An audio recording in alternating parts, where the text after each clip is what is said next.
अस्सलाम वालेकुम viewers, computer architecture and assembly language programming का आज हमारा लेक्चर है।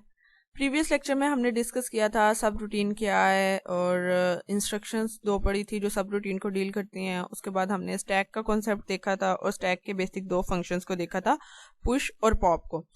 अब इसमें इशू ये है कि अगर मुझे स्टैक के किसी एलिमेंट को रिट्रीव करना है, डिलीट नहीं करना, क्योंकि पॉप जो फंक्शन है वो तो डिलीट भी कर देता है, तो मुझे सिर्फ जो है एलिमेंट को एक्सेस करना है, देखना है कि स्टैक के थर्ड एलिमेंट कौन सा है।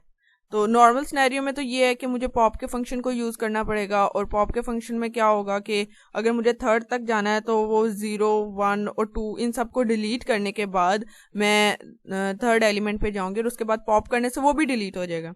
जबकि मुझे ये सिनेरियो नहीं, मुझे सिर्फ उस एलिमेंट को एक्सेस करना है। तो उसके लिए जो कॉन्सेप्ट है, उसका जो सोल्यूशन है वो ये है कि लोकल वेरिएबल को यूज़ करना है। तो जो आज का हमारा टॉपिक है वो है लोकल वेरिएबल्स। और लोकल वेरिएबल का जो स्कोप होता है वो विद इन द फंक्शन होता है। और लोकल वेरिएबल को हम सब रूटीन की टर्म में कह सकते हैं कि जब सब रूटीन क्रिएट होगी तो या एग्जीक्यूट होगी तो जो हमारा लोकल वेरिएबल है वो क्रिएट होगा, और जैसे ही सब रूटीन खत्म होगी तो हमारा जो लोकल वेरिएबल है वो डिस्कार्ड हो जाएगा। अब जैसा कि मैंने सिनेरियो की बात की है कि मुझे स्टैक के थर्ड एलिमेंट को एक्सेस करना है विदाउट पॉप फंक्शन, तो वो मैं किस तरह से करूंगी? इसके लिए मैं एक लोकल वेरिएबल बीपी को यूज करूंगी, बेस पॉइंटर को। तो सबसे पहले मैं ax, bx, cx और dx में वैल्यूज को मूव करवाऊंगी और उसके बाद बेस पॉइंटर को यूज करूंगी, स्टैक पॉइंटर के इक्वल कर दूंगी। ये मेरे पास एक स्टैक है और ये स्टैक पॉइंटर है। अब नेक्स्ट हम देखते हैं कि स्टैक पॉइंटर मतलब स्टैक पॉइंटर जो है वो बेस पॉइंटर में अपनी वैल्यू या पॉइंट कर देगा बेस पॉइंट में।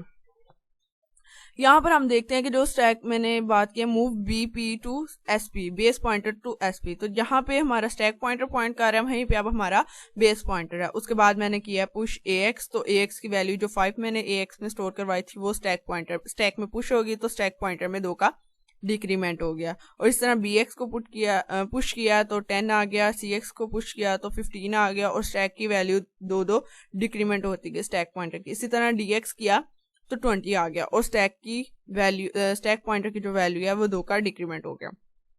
अब किसी तरह से जो मेरा ए एक्स, बी एक्स, सी एक्स और डी एक्स रजिस्टर का डाटा था वो रिमूव हो जाता है, वो डिलीट हो जाता है, और अब मुझे सी एक्स रजिस्टर का जो डाटा है उसको दोबारा से रिट्रीव करना है स्टैक के ऊपर से, क्योंकि स्टैक में तो टेम्परेरी तौर पे डाटा स्टोर है और जो स्टैक पॉइंटर है वो पॉइंट कर रहा है उस डाटा को।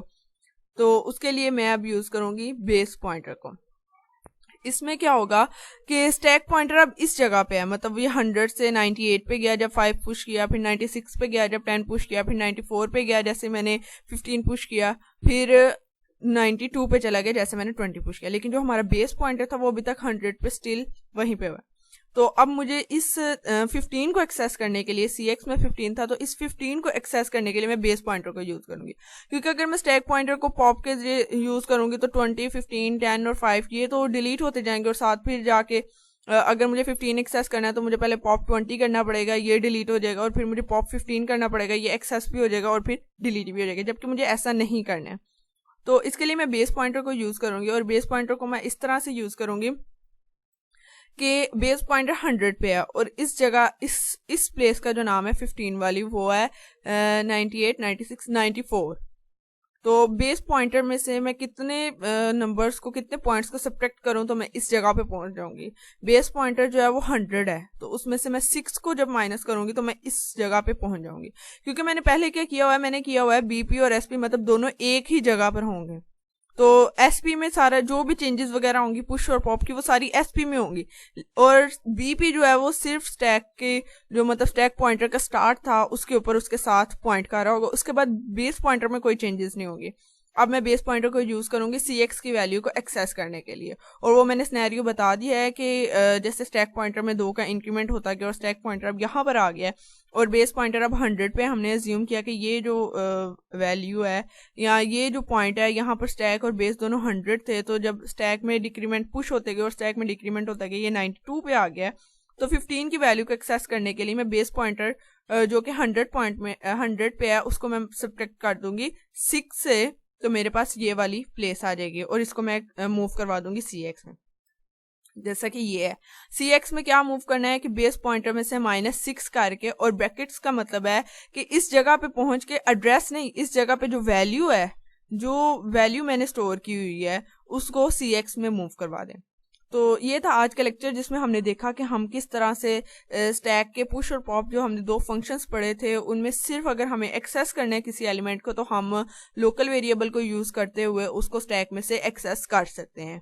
तो लोकल वेरिएबल जो हमने यहाँ पर लिया वो बेस पॉइंटर लिया, और बेस पॉइंटर को यूज़ करते हुए हमने सबसे पहले AX, BX, CX, DX में अपनी वैल्यूज़ को स्टोर करवाया। उसके बाद हमने उन वैल्यूज़ को पुश करवाया स्टैक में, और फिर बेस पॉइंटर फिर किसी वजह से वो जो हमारी वैल्यूज़ थी AX, BX, CX और DX रजिस्टर में वो रिमूव हो गई, जबकि अब मुझे CX की वैल्यू को अगेन रिट्रीव करना था, तो उसके लिए मैंने बेस पॉइंटर को यूज़ किया। इसी तरह अगर मुझे dx की वैल्यू को रिट्रीव करना है दोबारा से, तो move dx comma bracket bp -8 कर दें, क्योंकि ये 92 पे है, और अगर ये 92 पे है, जैसा कि स्टैक पॉइंट बेस पॉइंटर की अगर हम बात करें ये 100 पे था, तो इसमें से 8 माइनस करेंगे तो ये 92 प्लेस पे आ जाएगा, और इस तरह से हमें dx की वैल्यू भी रिट्रीव हो जाएगी।